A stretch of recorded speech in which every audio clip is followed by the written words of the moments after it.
I was 19 when I joined the Corpse Guild. That number stays sharp in my memory even as other details corrode. 19 standard Terran years.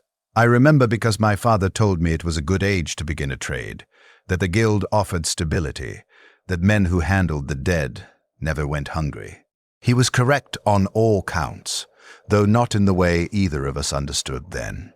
My name was Marcus Veln. I write was because names function differently after 15 years in the reclamation trade. Now I am processor designate 7743, tertiary shift, sublevel 94. The name exists in personnel records. I do not use it. Neither do my colleagues. We identify each other by function and shift rotation. It is more efficient that way. I remember the temperature of my first day in the lower processing levels, 37 degrees Celsius. Precisely body temperature, I noted then, finding the coincidence disturbing. Later I understood it was not coincidence. The machinery runs hot. The organic material we process runs cold when it arrives, but warms quickly under the industrial lamps. The ambient temperature stabilizes at the threshold between the two states. The guild maintains this carefully. Too cold and the extraction work damages your hands. Too hot and the material spoils before processing completes. The smell reached me before I saw the operation floor. Training cadre had warned us, but warnings do not prepare. The scent was not simply death. Individual corpses smell a particular way, organic decay following predictable chemical processes. This was death at industrial scale. Multiply that individual scent by thousands and the quality changes. Add the chemical tang of preservative sprays, the acrid bite of rendering vats, the sweet sick odor of corpse starch processing, the ozone from electric saws, the copper of drained blood, and the underlying note of incense the guild burns continuously to sanctify the work. The combination does not smell like any one component.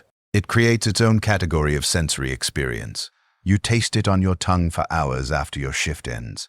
Eventually you taste it always, even on rest days, even in your hab unit. It becomes your baseline. Clean air starts to smell wrong, empty, missing something essential. My training cohort numbered 43 men. We had been selected from the lower Hive recruitment pool, screened for physical tolerance and psychological stability. The Corpse Guild cannot use everyone. Men who vomit reduce efficiency. Men who break psychologically create safety hazards. Men who ask too many philosophical questions disrupt workflow. The screening was thorough.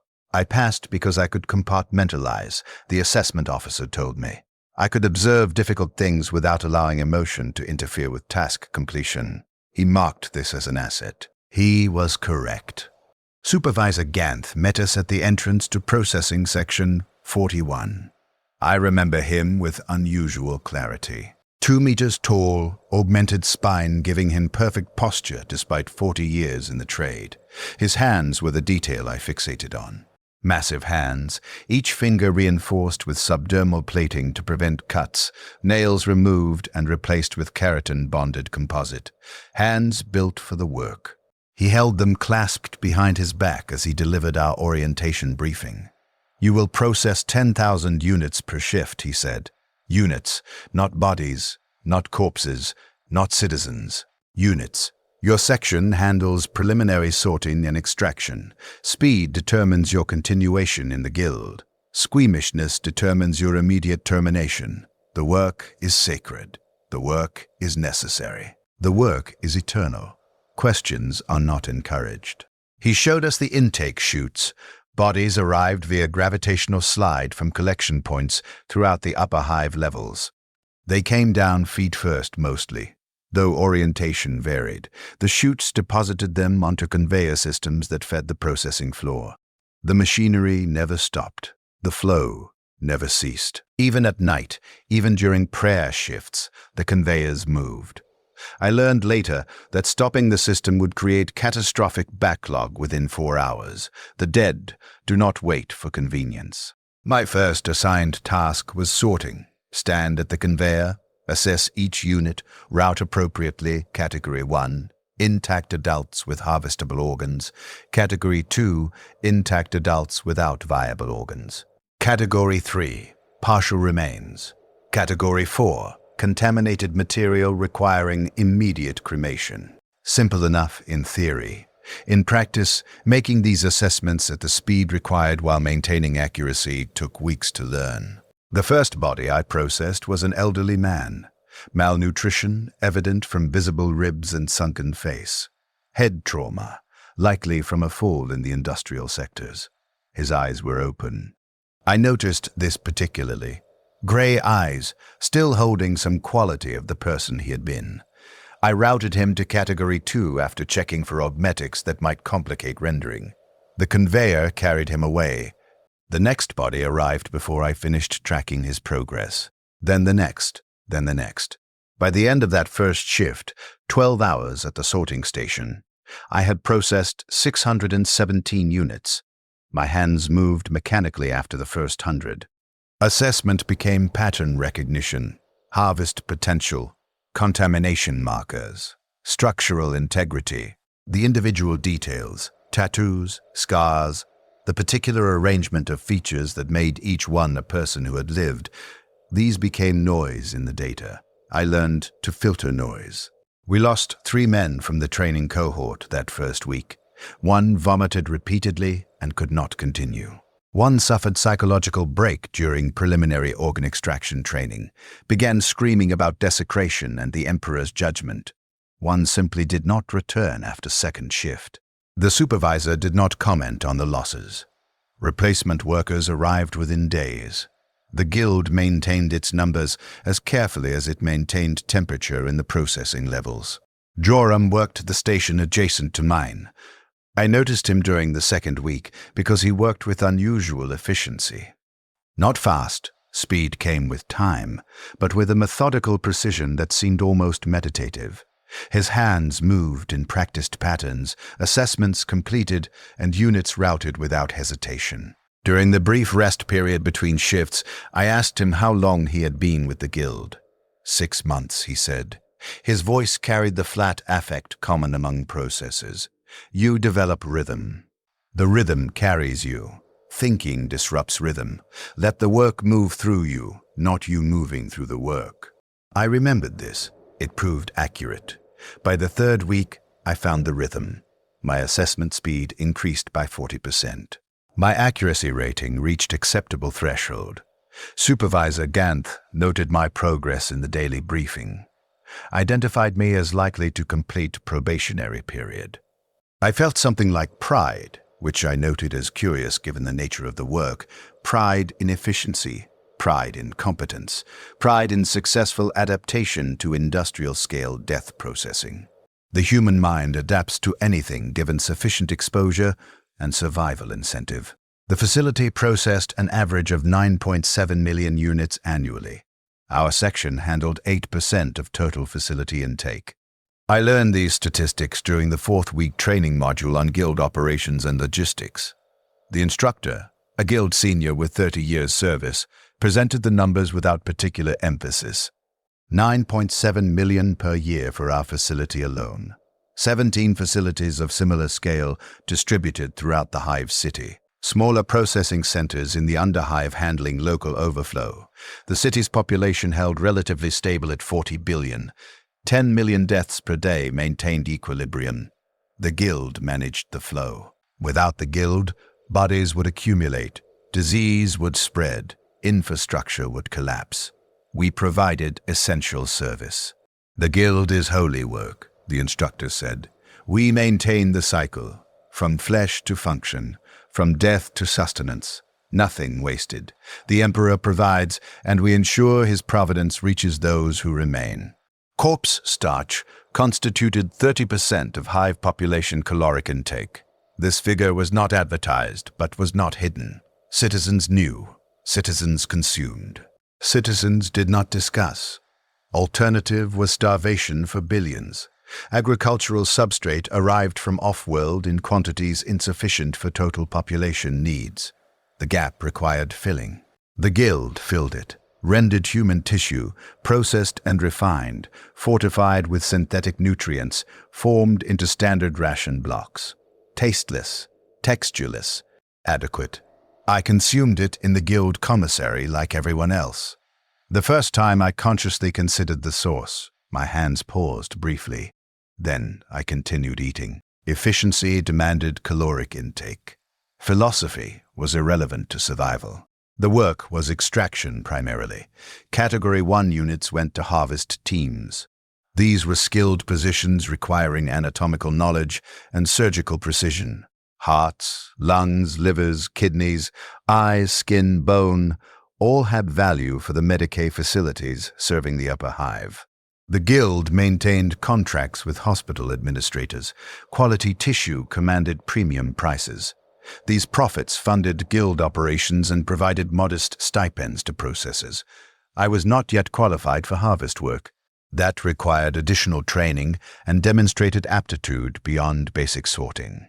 Category 2 units went directly to rendering. Industrial vats filled with enzymatic solutions that broke down tissue into component materials.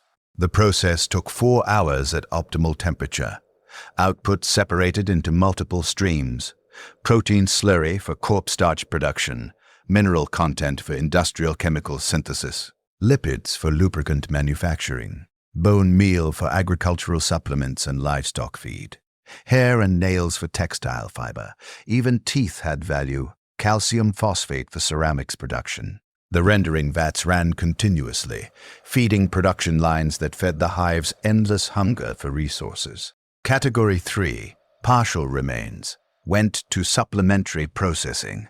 Bodies damaged beyond standard rendering still contained usable material. These required manual sorting, separating salvageable tissue from debris. This was entry-level work, where new processors learned to handle remains without hesitation. I spent 3 weeks in supplementary processing. You learned quickly to assess partial remains as components rather than fragments of people. An arm severed at the shoulder. Evaluate tissue integrity route accordingly. A torso missing legs. Check organ cavity. Direct to appropriate extraction team. The work taught detachment through repetition. After processing your 1,000th partial unit, detachment was no longer effort. It was default state. Category 4 was contaminated material. Disease markers, toxic chemical exposure, radiation damage, chaos taint, anything that posed risk if introduced to standard processing streams. These units went to high-temperature cremation. The furnaces ran at temperatures sufficient to break down biological material and neutralize most contaminants. Ash residue had limited value but found use in certain industrial applications and as fuel additives. Category 4 represented roughly 10% of intake. I learned to recognize contamination markers quickly. Some were obvious: visible mutation, unnatural coloration, chemical burns. Others required attention to subtler signs. The training modules covered this extensively. Missing a contaminated unit and routing it to standard rendering could compromise entire vat batches, potentially exposing population to disease vectors or worse. The Guild took contamination protocols seriously. Failures resulted in immediate termination from the Guild and subsequent processing of the processor who failed. This was stated matter-of-factly during training. Error had consequences. Consequences were terminal. I met Veric during my 7th week in supplementary processing. He transferred from another section, reassignment following injury, to his left hand that reduced his precision for extraction work. The hand functioned adequately for supplementary sorting. He was 24, 4 years in the Guild, capable and even-tempered. We worked adjacent stations for 3 months before I would characterize our interaction as more than professional courtesy. He had a habit of humming while he worked, not loudly enough to disturb others, but audible if you paid attention. I asked him once what he was humming. He looked at me with something like surprise, as if he had not realized he was making sound. "Him, my mother taught me," he said, "helps maintain rhythm." "You hum?" I did not, but I noticed afterward that many processors had small behaviors like this, subvocalizing prayers, counting under their breath. Small repetitive movements between task completions, the mind sought patterns when confronted with patternless variation. Each body was different in detail, but identical in process. The contradiction created need for anchor points, humming, counting, small rituals. These were anchors. Varric had worked in primary extraction before his injury. He spoke occasionally about that work, the satisfaction of clean harvests, the pride in preserving organs that would extend other lives. He did not express resentment about his reassignment. Hands heal or they do not, he said. The work continues regardless. I am useful here. Utility is sufficient. We took rest periods together when shift schedules aligned. The guild provided break rooms on each processing level. Small spaces with seating and access to recaf dispensers. The recaf tasted of chemicals and bitterness, but provided necessary stimulation for 12-hour shift work. We sat in companionable silence mostly. Sometimes Varric spoke about life in the upper levels of the lower Hive. His family's small hab unit, his younger brother's work in the manufacture room. Normal things. Details from a life continuing outside the processing levels. I found these accounts strange to hear. After months in the facility, the world beyond the guild felt theoretical. I knew it existed. I simply no longer felt connected to it. You have family, Varric asked me during one of these rest periods. Father, 2 sisters. Lower Hive, Sector 17. You visit? Not since joining the guild. He nodded. The work makes that difficult. Time off is rest time. Rest is necessary. Visiting requires energy. The truth was that I had not visited because I no longer knew what I would say to them.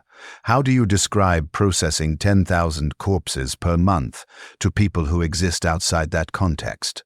The work was necessary. The work was normal within the guild. Outside the guild, I suspected it would seem monstrous despite its necessity. Easier not to bridge that gap. Easier to exist entirely within the system that employed me. My efficiency ratings continued improving. By 6th month, I qualified for preliminary extraction training. This was advancement, carrying increased pay and assignment to Category 1 processing. The training took 4 weeks. Anatomy instruction, surgical technique, preservation protocols, speed requirements, quality standards. The instructors were guild veterans with decades of extraction experience. Their hands moved with a precision that seemed impossible. A heart removed in under 3 minutes, intact and viable. Kidneys harvested in 90 seconds, eyes extracted in 45. They made it appear effortless. The reality was thousands of hours of practice on thousands of bodies. Muscle memory developed through repetition until the work became instinctive. I was not naturally gifted at extraction. My hands were adequate but not exceptional. What I had was focus and tolerance for failure. Early attempts were clumsy, slow, occasionally damaging organs beyond viability. The instructors corrected technique without judgment. Speed comes with repetition. Precision comes with attention. You have attention, the rest will follow. By end of training, my average extraction time for standard organs fell within acceptable parameters. I was assigned to Extraction Team 12, Delta Shift. Varric expressed something like congratulation when I told him about the assignment. You will do well, he said. You have the necessary qualities, detachment and diligence. The guild values both. Extraction work was different from sorting or supplementary processing. Those roles maintained distance, assessment, and routing, minimal physical engagement with the units. Extraction required intimate contact, your hands inside the body cavity, feeling for anatomical landmarks, identifying structures by texture and position, separating tissue planes, severing vessels, removing organs intact. The work was tactile in ways that made it more difficult to maintain psychological distance. These were not abstract units on a conveyor. These were bodies you opened, explored, harvested. The first extraction I completed solo was a middle-aged man, industrial accident victim, crushed pelvis but intact upper body. Good candidate for heart, lungs, liver, kidneys, eyes. I made the primary incision. The flesh parted under the blade with resistance that felt specific, particular, real. I told myself it was tissue. I told myself it was raw material awaiting processing. I told myself it was sacred work maintaining the city's function. I told myself these things and I continued cutting. The heart came out cleanly. I placed it in preservation solution and logged the harvest. The work continued. Lungs, liver, kidneys, eyes. 47 minutes total time, above average for a new extractor, but acceptable. Supervisor reviewed my work, noted adequate technique, directed me to next unit. The shift continued. I processed 11 Category 1 units that day. By the 5th extraction, I stopped telling myself justifications. The work was the work. My hands knew what to do. I let them do it. Varric transferred to our extraction team 3 months later. His hand had healed sufficiently to return to precision work. We were assigned adjacent stations. He worked with the rhythm I remembered, steady and unvarying. Extractions completed efficiently and without error. We did not speak much during shifts. Concentration was required, conversation reduced efficiency, but his presence was familiar. In an environment of continuous depth processing, familiarity was valuable. "Does it trouble you?" he asked once during rest period. "Opening them? Removing pieces? Does it register as violation?" I considered the question. Honest answer required examination of responses I had been suppressing. Initially, yes. Now I process it as technical procedure. The person is already gone. What remains is material. We harvest material. That is correct framework, Varric said. He was quiet for a moment, hands wrapped around his recaf cup. I tell myself the same formulation. The person is gone. We work with what remains. Most days I believe it. Some days I wonder if we are lying to ourselves to make the work tolerable. Does the truth matter if the work is necessary? Perhaps not. But I think the lie has costs we do not acknowledge. We pretend the work does not change us. It does change us. We become men who can open bodies without hesitation. I am uncertain if that transformation is growth or damage. I had no answer for this. The question itself felt dangerous, the kind of philosophical inquiry the Guild discouraged because it undermined adaptation. But Varric had voiced something I had not allowed myself to articulate. The work was changing me. I was becoming someone, something, different from the person who had entered the Guild at 19. Whether that transformation was necessary adaptation or systematic dehumanization, I could not determine. Perhaps the distinction was irrelevant. The Guild measured everything: daily intake volumes, processing times, extraction success rates, rendering efficiency, output quality, contamination incidents, worker productivity, equipment maintenance schedules, chemical inventory. Every aspect of the operation existed in databases, tracked and analyzed. I learned this when I was assigned secondary duty in data logging during my second year. Several hours each week I input processing statistics into the facility cogitator system. The numbers were staggering in aggregate. My team processed an average of 140 Category 1 units per shift, 17,000 per month, over 200,000 per year. Multiply across all extraction teams, all processing sections, all facilities in the Hive. The scale was almost abstract. 10 million deaths per day across the Hive city, 3.6 billion per year. The numbers lost meaning at that magnitude. They became merely data points, statistics tracking the function of a machine too large to conceptualize as a whole. But sometimes I would look at a single unit on my extraction table and attempt to reverse the abstraction. This was someone. This body had contained a consciousness. This person had woken yesterday morning, or perhaps not. Perhaps they died during sleep, but at some point they had been alive, thinking, feeling, making small decisions about their day. Now they were feedstock for the city's hunger. The thought lasted only moments before I suppressed it. That kind of thinking interfered with workflow. The Guild had shaped me well. I had internalized the logic that individual consciousness was secondary to systematic necessity. Varric was the only person I spoke with about such things. Others on the extraction team were competent workers but maintained strict psychological boundaries. They performed their duties without evident emotional engagement and did not welcome conversation that might compromise those boundaries. Varric seemed to need something different. He needed to acknowledge what we were doing, to name it clearly, perhaps to confess it to someone who would understand. I became that person for him, and he became that for me. We began taking rest periods together consistently, then occasionally shared meals in the guild commissary. Then, eventually, I visited his hab unit on our synchronized off days. It was small, typical of lower Hive quarters. One main room serving as living and sleeping space, a sanitation closet, a small cooking area he did not use because guild commissary was more efficient. He kept it meticulously clean. The walls were bare except for one small icon of the Emperor, standard devotional imagery, and a picture of his family. "My brother," he said, indicating a young man in the image.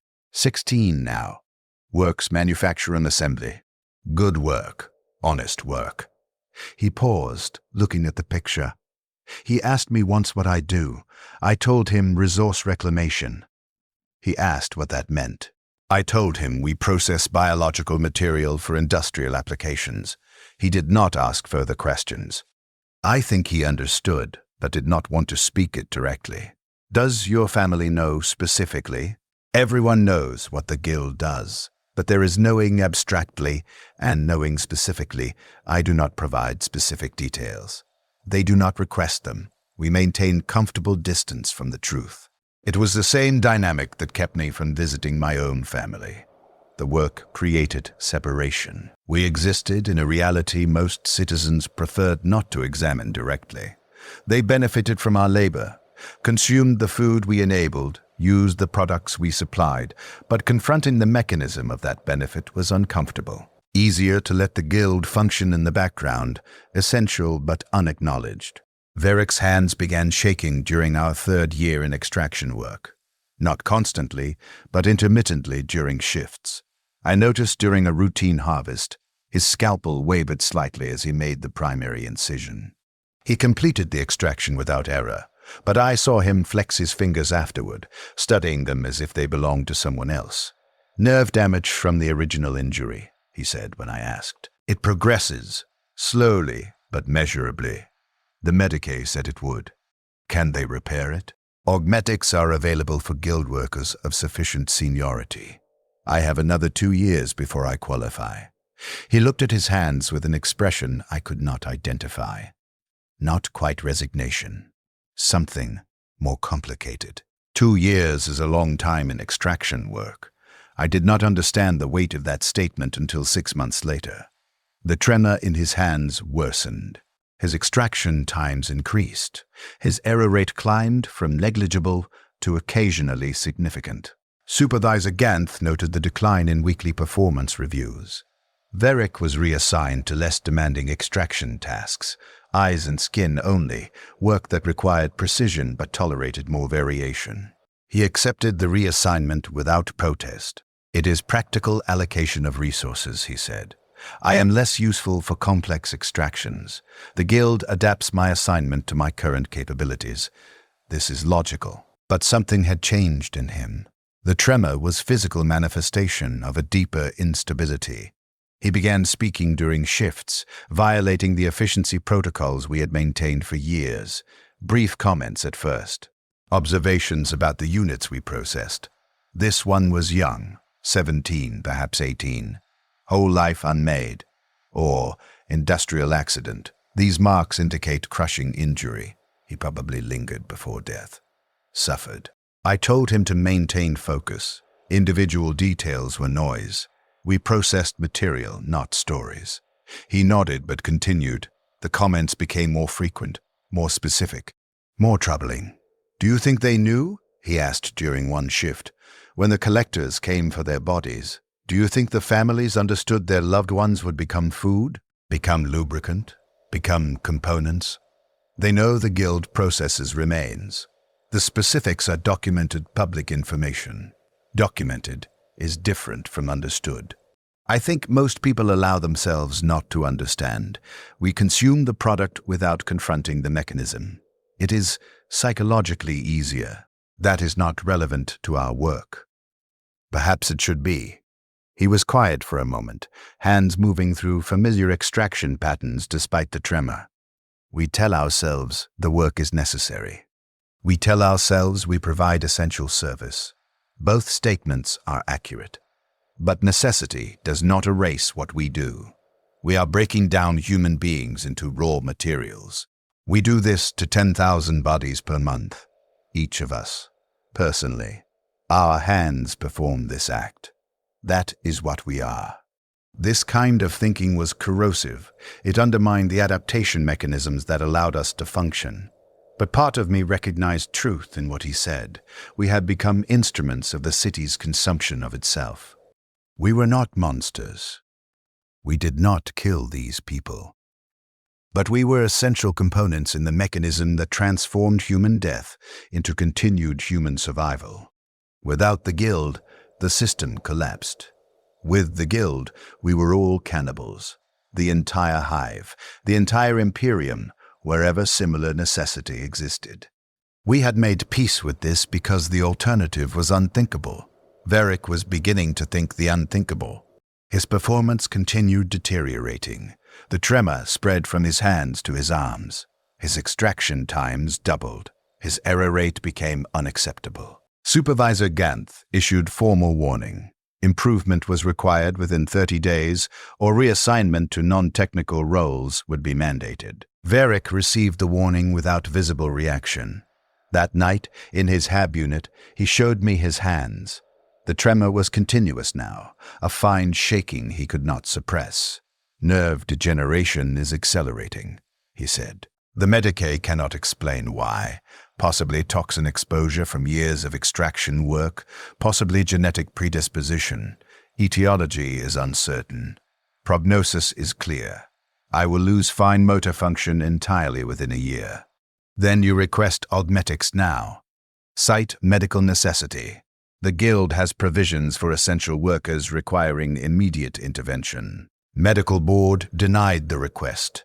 I am not yet senior enough for priority allocation. Augmetics are resources. Resources are rationed. I do not meet threshold for immediate need. You will lose your position. Yes, what will you do? He looked at me with eyes that had processed too many deaths, had witnessed too many bodies reduced to components. I do not know. Men who leave the Guild do not find easy employment elsewhere. We are marked by the work. People sense something wrong with us. We smell of death even when we are clean. We speak with the affect of men who have learned to feel nothing. Who wants to employ such men? I had no answer. The Guild consumed us as surely as we consumed the dead. We were useful while we functioned. When we ceased functioning, we became just another resource awaiting allocation. I understood this intellectually. Facing it in Varric's deteriorating hands made it tangible in ways I could not process cleanly. 30 days passed. Varric's performance did not improve. He was reassigned to sorting, entry-level work I had not performed in over 2 years. He accepted the reassignment and reported to his new station. I saw him occasionally during shift overlaps. He stood at the conveyor routing bodies with the mechanical precision of someone performing a task that required no thought. His hands still shook. The work accommodated this. Sorting did not require steady hands, only functioning eyes and adequate decision-making. He was adequate. He would remain adequate until he was not. I requested assignment modification to work near his station when schedules allowed. Supervisor Ganth approved without comment. We worked in proximity without speaking. Efficiency protocols applied to sorting as strictly as extraction, but knowing he was there provided something. Continuity, connection, evidence that we still existed as individuals, despite the system's pressure toward interchangeability. 3 months after his reassignment, Varric did not report for shift. This was unusual. His attendance record had been flawless for 4 years. I inquired with the shift supervisor. She consulted personnel records and informed me that Varric had been admitted to Guild Medical Facility. Neurological crisis. Status uncertain. I was not family and therefore not authorized for visitation. I went anyway. The Guild Medicae facility occupied 3 levels above the processing floors. Cleaner air there, less smell of death. The medical staff treated Guild workers with efficient detachment. We were valuable resources requiring maintenance but not worthy of particular compassion. I located Verrick's assigned room by searching systematically through recovery wards. He lay on a narrow bed, eyes closed, tremor now visible throughout his entire body. "You are not authorized to be here," a Medicae attendant informed me. "I am visiting a colleague. He is sedated. He cannot receive visitors. What is his condition?" "Classified medical information." "Are you family?" "No." "Then I cannot provide details. You need to leave." I stood there looking at Verrick's shaking form, watching the man I had worked beside for 3 years reduced to malfunctioning biology. The attendant summoned security. 2 Guildan forces arrived and escorted me from the medical facility. I received formal reprimand for unauthorized access and violation of privacy protocols. The reprimand was logged in my personnel file. I accepted it without objection. Verrick returned to work 4 weeks later. The tremor had been suppressed chemically. He moved with sedated slowness, reactions delayed, speech slightly slurred. The medication stabilized his nerve function at the cost of overall cognitive performance. He worked sorting station with reduced efficiency, but within acceptable parameters. The Guild valued function over flourishing. He functioned. That was sufficient. I tried to speak with him during rest period. He responded to direct questions with brief answers but initiated no conversation. The medications had flattened something essential. He was present but absent. The person I had known, the man who hummed hymns and spoke uncomfortable truths and questioned the costs of necessary work, that person had been chemically adjusted into compliance. What remained was a functional processor.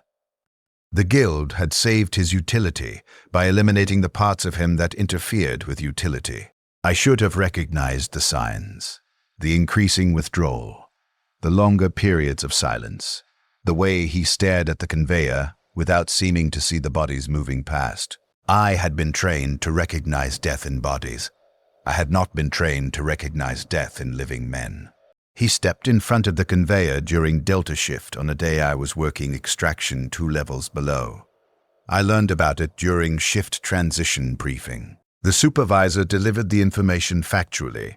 Processor designate 4926 had suffered fatal industrial accident.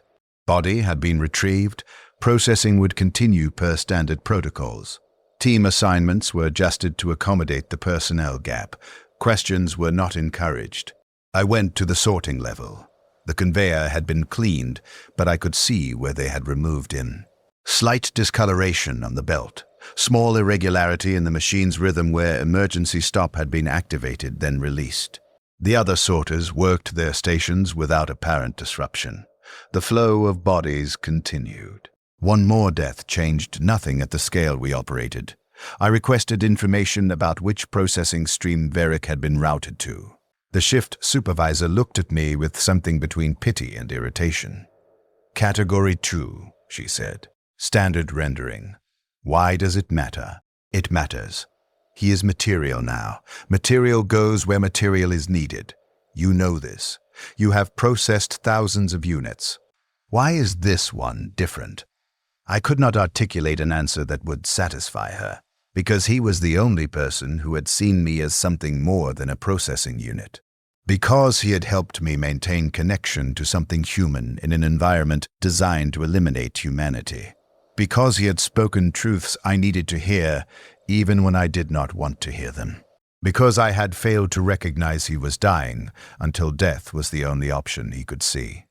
Because in a facility that processed 10 million corpses annually across the Hive, his death somehow registered as more than statistical increment. I said, "None of this. It does not matter," I told her, and returned to my station. But it did matter. I could not process it correctly.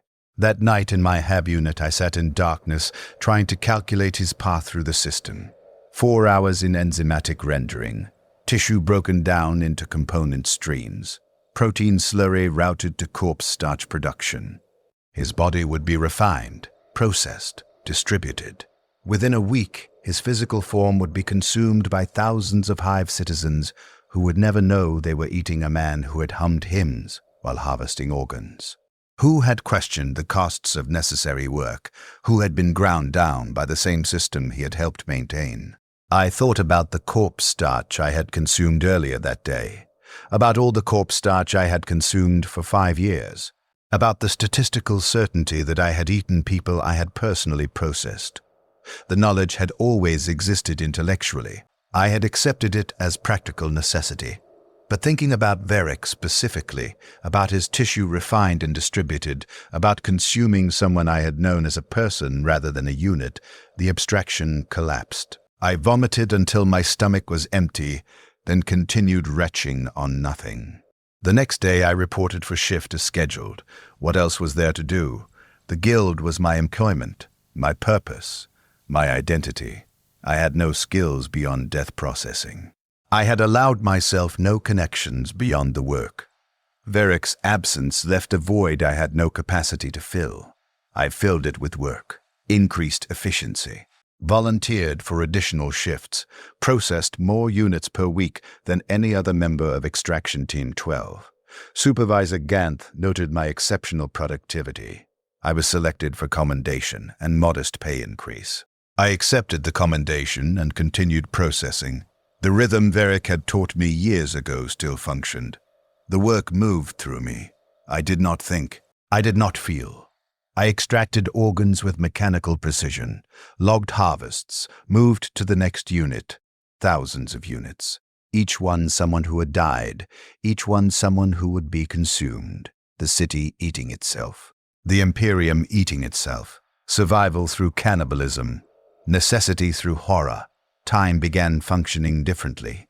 Days blurred into shifts, shifts into months, months into years. I stopped marking my age. I stopped using my name even internally.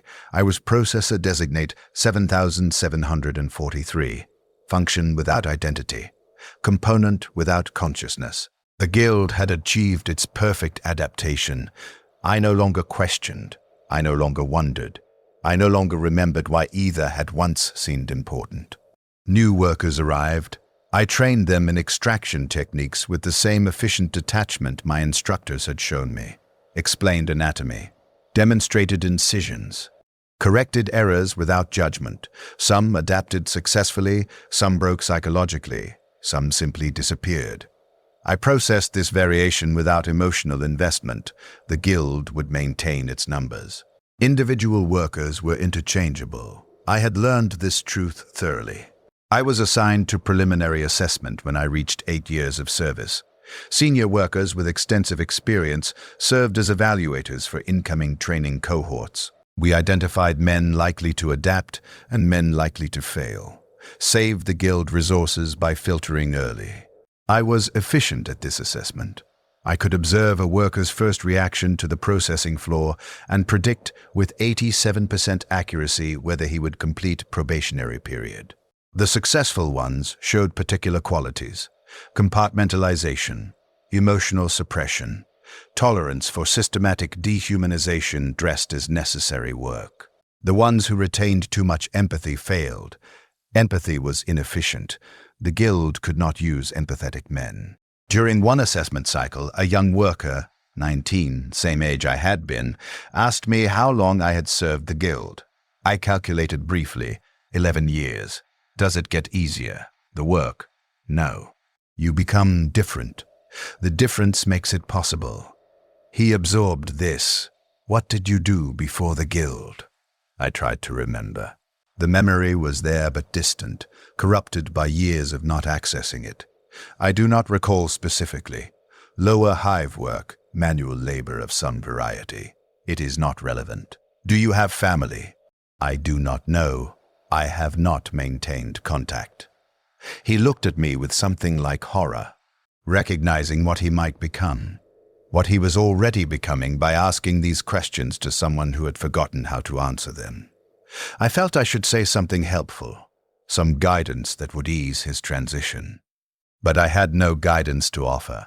The work consumed you or you left. Those were the options. He would learn this, or he would fail assessment and be routed elsewhere.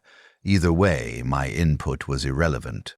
I was transferred to quality assurance after 12 years, senior position responsible for maintaining output standards across processing sections.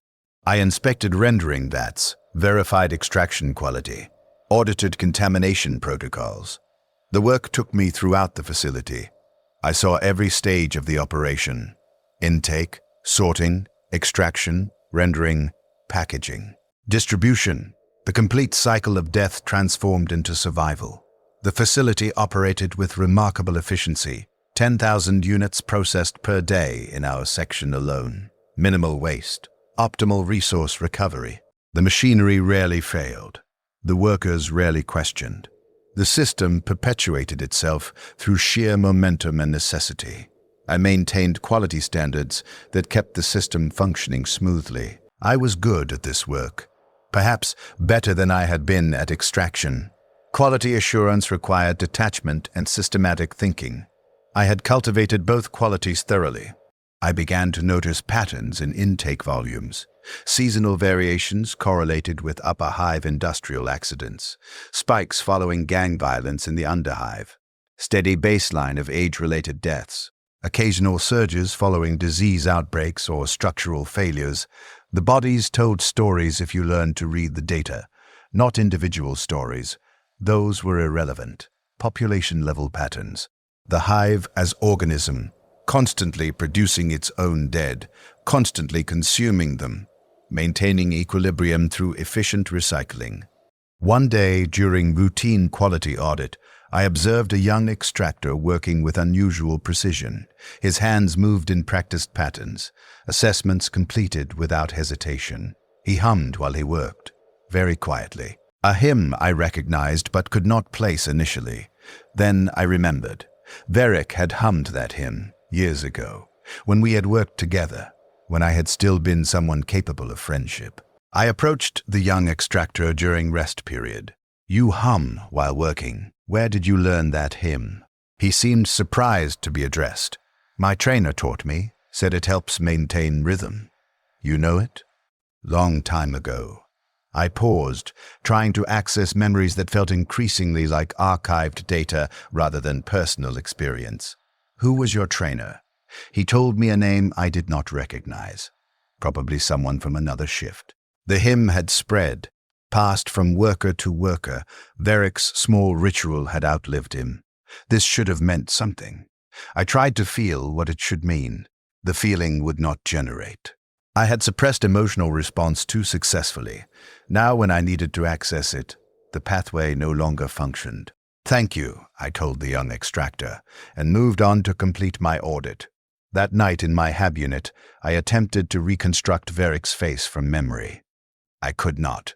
I remembered facts about him. His age, his injury, his tremor, his death. But his specific features would not resolve. I had processed too many faces. Tens of thousands of faces on tens of thousands of bodies. His face had been absorbed into that collective mass. I had lost the ability to distinguish him as unique. I pulled up personnel records on my data slate, found his file.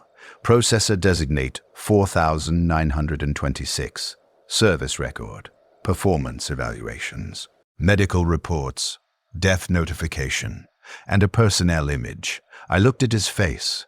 Recognition occurred intellectually, but not emotionally. Yes, that was him. That was Varric, the man who had been the closest thing to a friend I had known in the guild.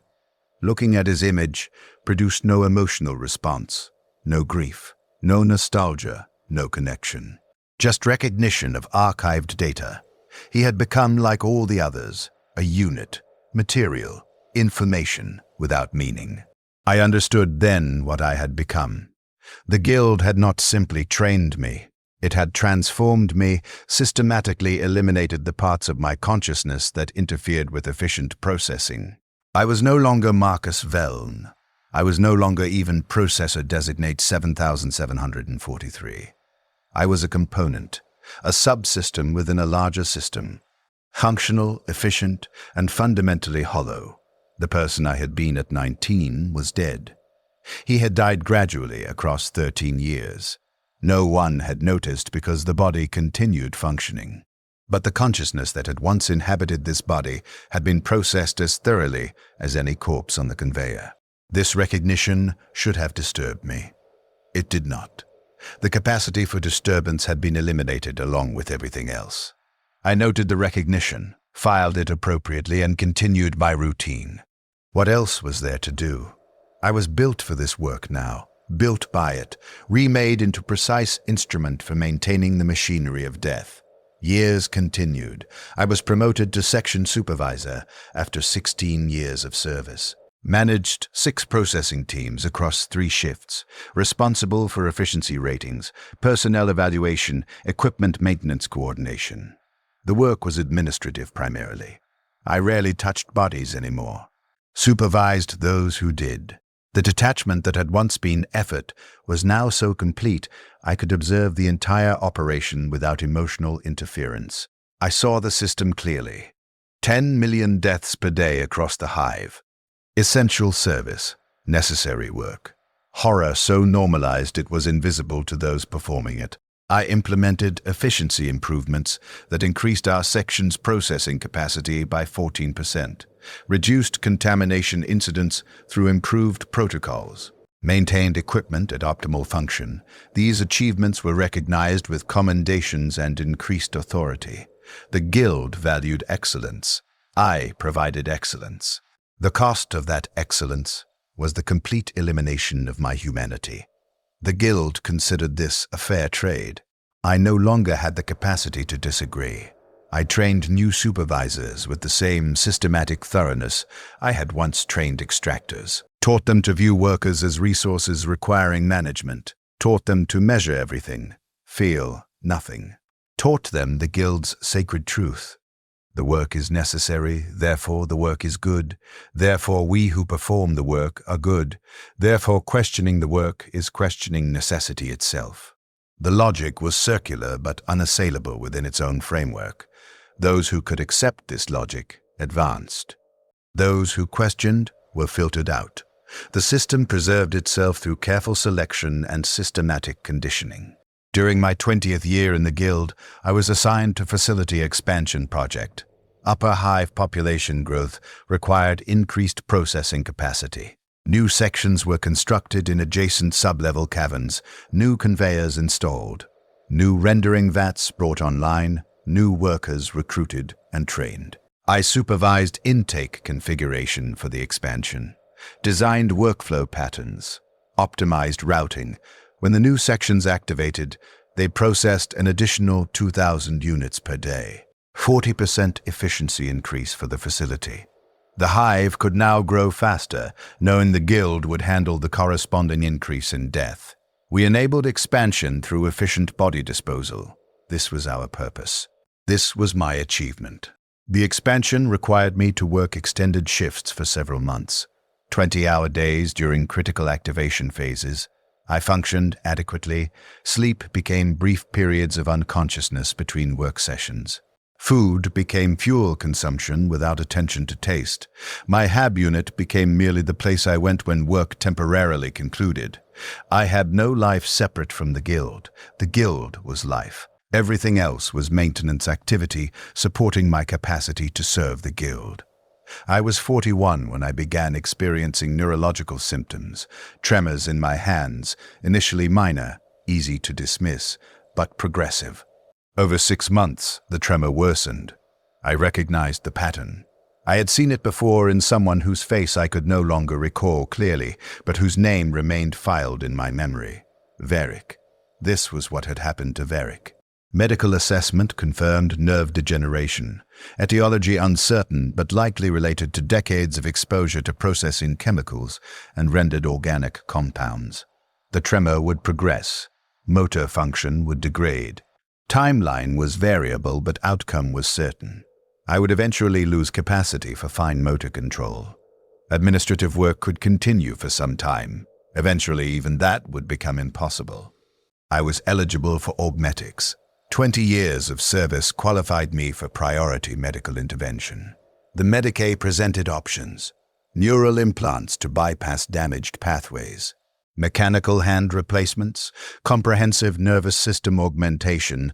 Each option came with trade-offs: pain, recovery time, psychological adjustment. But all would restore function. I could continue serving the Guild indefinitely with proper augmentation. I declined. The Medicaid officer looked at me with confusion. You understand the alternative.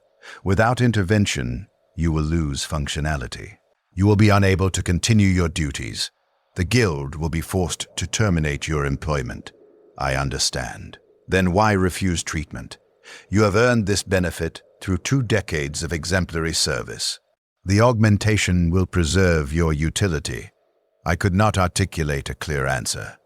Logic suggested I should accept augmentation, continue serving, maintain purpose. But something in me, some fragment of consciousness that had survived the systematic elimination, refused. Perhaps it was the memory of Derek's chemical suppression, the way the medications had preserved his function by eliminating his self. Perhaps it was recognition that augmentation would complete the transformation, replace the last biological components with mechanical efficiency. Perhaps it was simply exhaustion. 20 years of processing death. 20 years of witnessing horror normalized as necessity. 20 years of becoming something I would not have recognized at 19. I am finished, I said. The Medicaid officer noted my decision in official record, recommended psychological evaluation to assess decision-making capacity. I underwent evaluation. The Guild psychologist asked probing questions about my reasoning. I provided honest answers. I was tired. I had served long enough. I wanted to stop. These were not symptoms of impaired judgment. These were preferences. The psychologist reluctantly cleared me as mentally competent. My refusal of treatment was logged as personal choice. The tremor worsened. My administrative efficiency declined. After 6 months of degraded performance, I was called to meeting with facility director. The director was a man I had never met personally despite 21 years in the facility. He existed in upper management levels where senior supervisors rarely ventured. He reviewed my file while I stood before his desk. Long silence. Then he looked at me with eyes that held no particular emotion.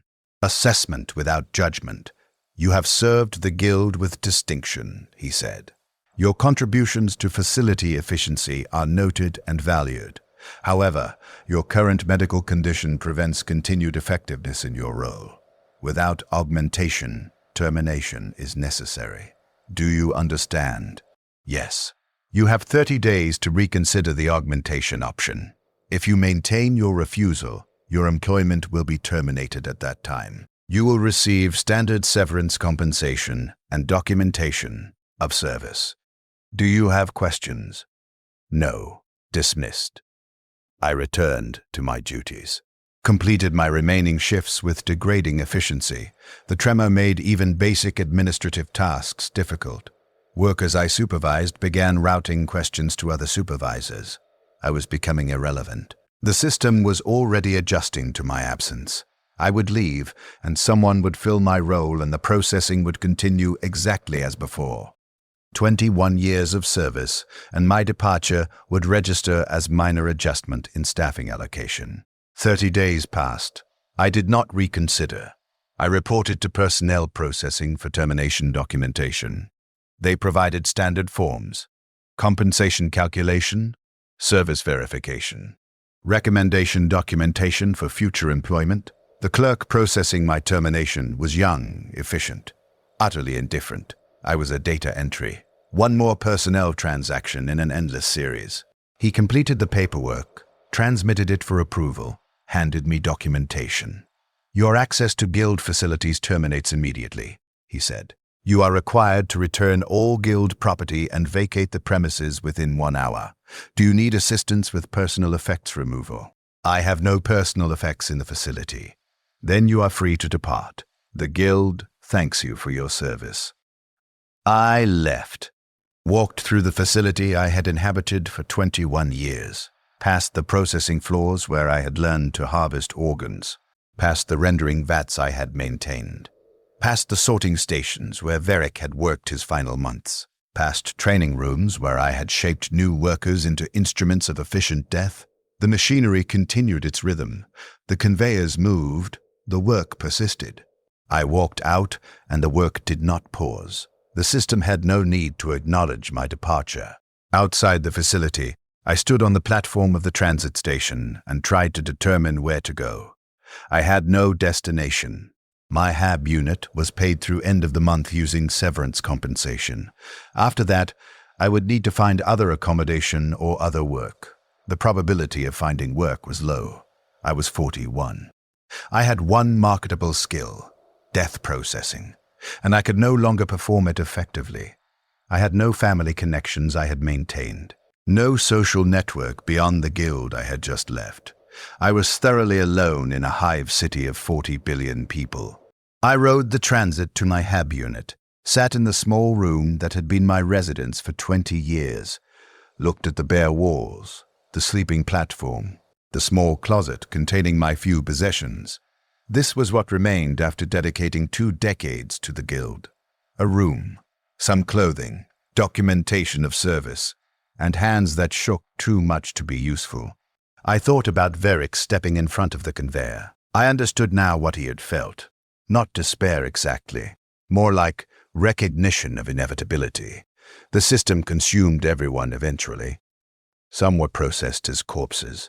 Some were processed as living components until they ceased functioning, then processed as corpses.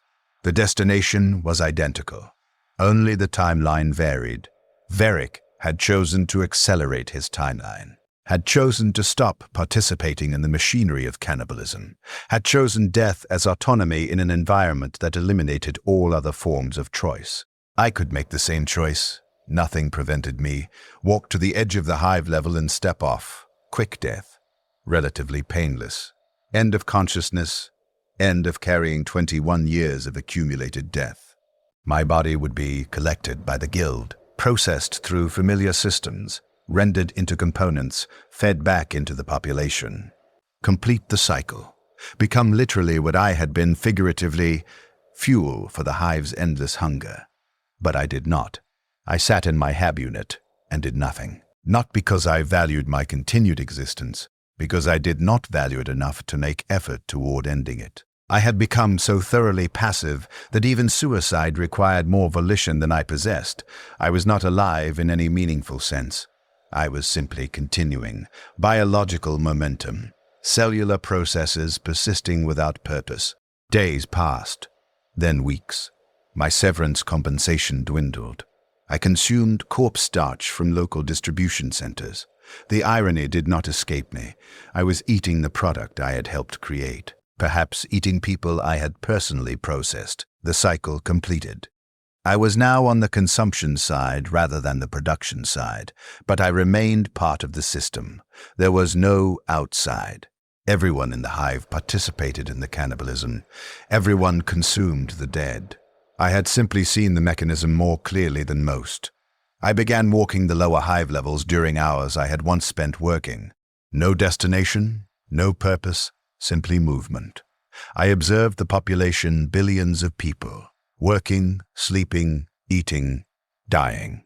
All of them fuel, all of them consuming fuel. The entire structure, a self-devouring machine. The Imperium in miniature. Humanity sustaining itself through perpetual consumption of itself. 10 million deaths per day, just in this one hive. Multiply across thousands of hive worlds. Multiply across 1 million imperial planets. The scale was incomprehensible, but the logic was identical. Consume, process, survive, repeat. I saw Corpse Guild collectors working the lower levels. They moved efficiently through crowded passages, identifying bodies, loading them onto transport sleds, tagging each unit for processing. The crowd parted around them without comment. Death was too common to warrant attention. Another body removed. Another slot opened for the living. The collectors wore the same guild insignia I had worn for 21 years. I felt nothing looking at them. No nostalgia. No connection. They were components of the system. I had been a component. Now I was not. The system continued without me. My tremor worsened. Walking became difficult. My hands could not grip properly. I began falling occasionally, balance compromised by progressive neurological damage. I understood I was dying. Not quickly, but inevitably. The body was shutting down.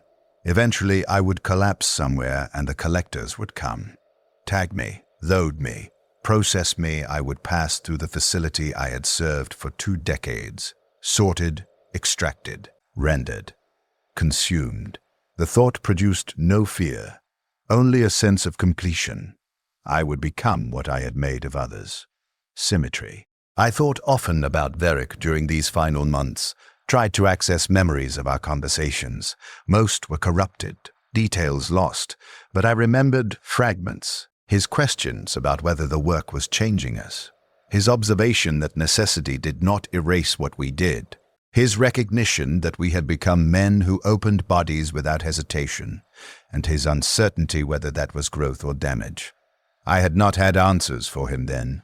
I did not have answers now, but I understood his question better. The work had changed us, changed me, transformed me from person into process. The guild had been extraordinarily efficient. I had been excellent raw material, compliant, adaptable, willing to suppress any internal resistance for the sake of systematic efficiency. I had processed approximately 300,000 bodies during my career in extraction work. This number existed in my memory with precision. 300,000 individual humans reduced to components. I had opened them, removed their organs, sent their remains to rendering, enabled their transformation into products consumed by millions. I had done this efficiently and without excessive emotional interference. The guild had commended me for this capability. Society had benefited from my labor, and I had become hollow, empty of everything except the capacity to continue functioning. Until even that failed. I collapsed eventually, seizure brought on by cascading neural failure. I regained consciousness briefly in a collection vehicle, saw the guild insignia on the transport ceiling, felt the familiar vibration of movement toward processing facilities. The collectors were efficient. They had tagged me, loaded me, begun transport. I was cargo now, unit awaiting processing. I tried to speak, to tell them I was still alive, still conscious. My body did not respond. The tremor had become complete paralysis. I existed as awareness trapped in non-functional biology. The transport stopped. I was unloaded, placed on a conveyor. The conveyor moved. I could not see clearly, but I knew this system intimately.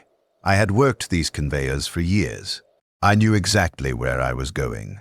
Sorting station first. Someone would assess me, determine my category, route me appropriately. I was elderly. 41 was old by lower Hive standards. I was damaged, obvious neurological failure. I was not contaminated, no disease markers or mutation signs. I would be Category 1 if the sorter was thorough enough to catch my remaining life signs. Category 2 if they did not notice. I felt hands on me. Assessment, checking for augmetics, checking for signs of contamination. Rough efficiency, not cruel, just mechanical, the way I had once assessed bodies. The sorter was deciding my fate with the same detachment I had applied to 300,000 others. I was routed left, Category 1. I was still breathing enough to register as potentially viable for organ harvest. Good. That meant extraction team. Meant someone with surgical training would examine me closely. Meant they might notice I was conscious, might intervene. The conveyor carried me to extraction section. I was transferred to a table. The surface was familiar. Cold metal, slight concavity for fluid drainage. I had stood beside tables like this for years. Now I was on one. The perspective inversion would have been interesting if I could access anything like curiosity. Instead, I felt only inevitability. This was always the destination. I had simply arrived sooner than some, Later than others, an extractor approached. Young man. Efficient movements. He checked my vital signs with practiced speed. I felt his fingers on my throat, finding pulse. Weak, but present. He hesitated, checked again, made a notation on his data slate. Then he called a supervisor. Voices above me. Too distorted to pass completely, but I caught phrases. Still alive. Marginal signs. Protocol uncertain.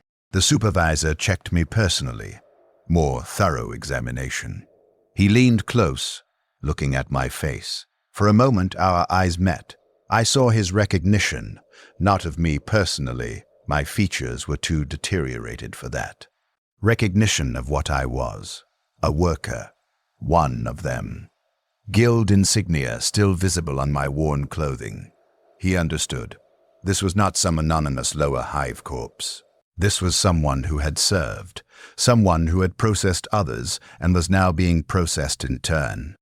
The symmetry was perfect. Category 4, the supervisor said. Contamination protocol. Immediate cremation. He is non-functional biological material exhibiting terminal failure. Guild personnel are processed according to service protocols. Category 4. Log it and route it. We have quotas to maintain. Different conveyor. This one led to the furnaces. I knew this route. I had overseen these systems during quality assurance work.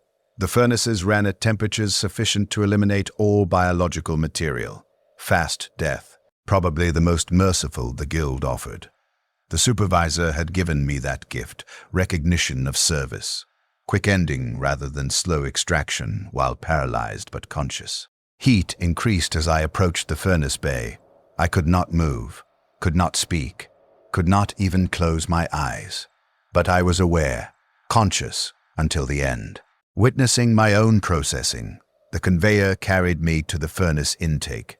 Automated systems would complete the final routing. No human intervention required. The machinery was efficient. The system was perfect. I was about to become fuel, ash, heat energy recovered for industrial applications, and calcium residue for ceramics production. Nothing wasted. The Guild's sacred principle. From flesh to function, from death to sustenance. I thought about the corpse starch I had consumed for 21 years, about the 300,000 bodies I had processed, about Varric's death and my failure to save him, about the young worker who had asked if the work gets easier, about the Hive City's 10 million daily deaths, about the Imperium's endless hunger for resources, including the resources of human bodies, about the system that made all of this necessary, about the fact that I had been component of that system willingly, efficiently, excellently. The heat intensified. Pain began registering, nerve endings reporting damage, skin blistering. I could not scream, could not move, only experience. This was what I had enabled for 300,000 others. Not this specifically. Most were already dead when they reached processing. But I had been part of the mechanism that transformed human beings into products. This was my judgment, not imposed by the Emperor, not punishment from any deity, simply consequence. The system consuming its components, the machine eating itself, the cycle completing. My consciousness fragmented as my brain cooked. Thoughts became discontinuous. Memory became sensation, became nothing, became everything, became heat, became silence, became. I exist now in ways I cannot adequately describe. Some fragment of consciousness persisted beyond biological death. Perhaps this is common and unrecognized. Perhaps everyone who dies continues in some diminished form, trapped in the final moments of neural activity, experiencing subjective eternity in objective seconds. Perhaps I am unique. The distinction no longer matters.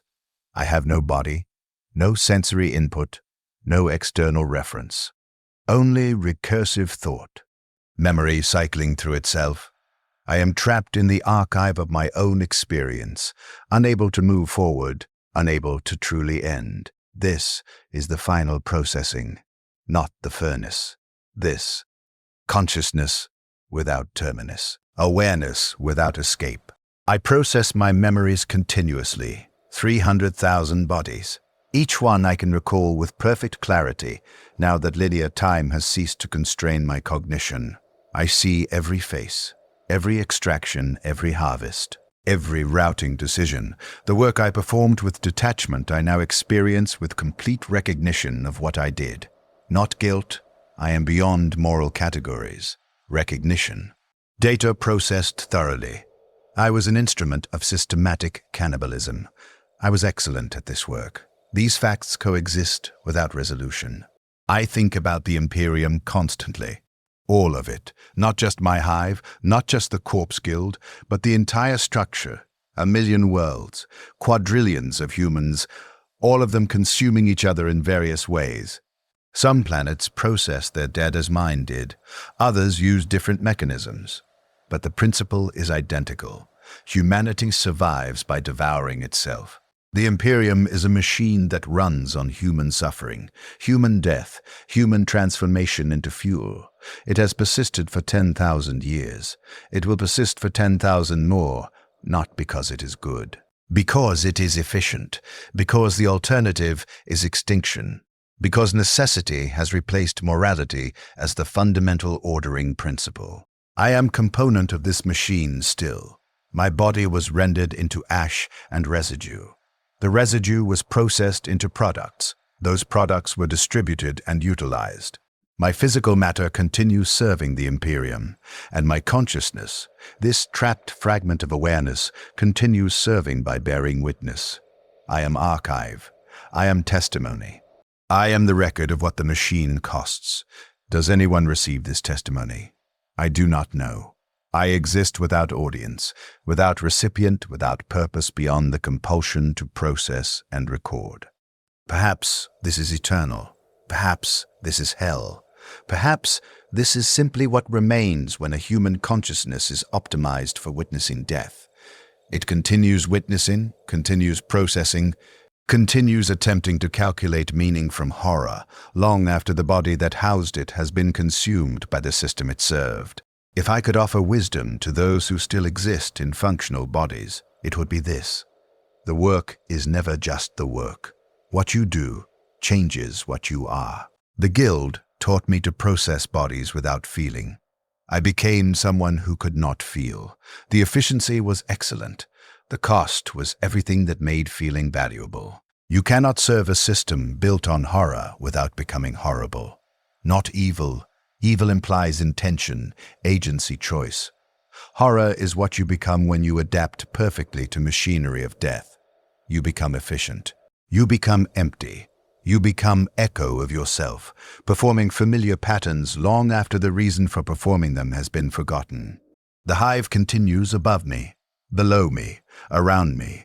I exist outside spatial reference but remain connected to the facility that processed me. 10 million deaths per day. 3.6 billion per year. The numbers accumulate, each one a person, each one becoming product, each one consumed by the survivors who will eventually become product themselves. The cycle is perfect. The system is eternal. Nothing changes. Nothing can change. To change would be to stop. To stop would be to collapse. Better to continue. Better to process. Better to consume and be consumed, and pretend the mechanism is sacred necessity rather than industrialized horror.